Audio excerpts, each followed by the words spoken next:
ഇപ്പോഴാ നീ ഒരു ആൺകുട്ടിയാണെന്ന് എനിക്ക് തോന്നിയത്. അച്ഛന്റെ കടങ്ങളെല്ലാം വീട്ടി.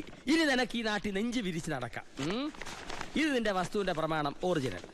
ഇത് ഈ വസ്തു എനിക്ക് തീരെഴുതി തന്ന പ്രമാണം. ഇതൊരു ഉറപ്പിന് വേണ്ടി നിന്റെ അമ്മയുടെ ഞാൻ ഒപ്പിട്ട് മേടിച്ച ബ്ലാങ്ക് പേപ്പറും ചെക്കും. ഇനി എന്നാത്തിനാ നിന്റെ കണ്ണു നിറയുന്നേ? ഇത് തിരിച്ചിട്ടാൻ വേണ്ടി ഞാൻ ഒരുപാട് അനുഭവിച്ചേ. ഇപ്പൊ സന്തോഷമായില്ലയോ? സത്യത്തിൽ നിന്റെ വീടും പറമ്പും എന്റേതാകുമെന്ന് പ്രതീക്ഷിച്ച് എന്റെ ഭാര്യ ശോശാമ്മ സ്വപ്നം കണ്ട് കഴിയായിരുന്നു.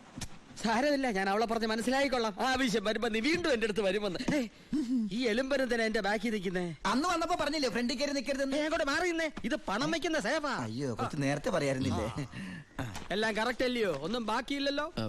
അല്ല, എന്തോ ഒന്നും മറന്ന പോലെ. എനിക്കുള്ളതാണോ? അതെ. എനിക്ക് വേഗം തന്നോ, മറക്കണ്ട. തന്നേ.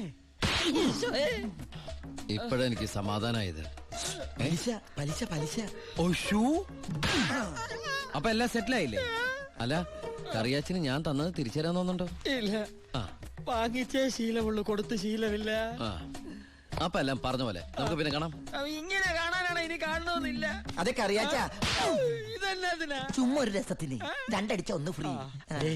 ഇവിടെ നടന്നത് പുറത്താരോടും പറയണ്ട. പലിശ തവണകളായിട്ട് അടച്ചു തീർക്കേണ്ടവർ ഇതുപോലെ അടിച്ചു തീർക്കും.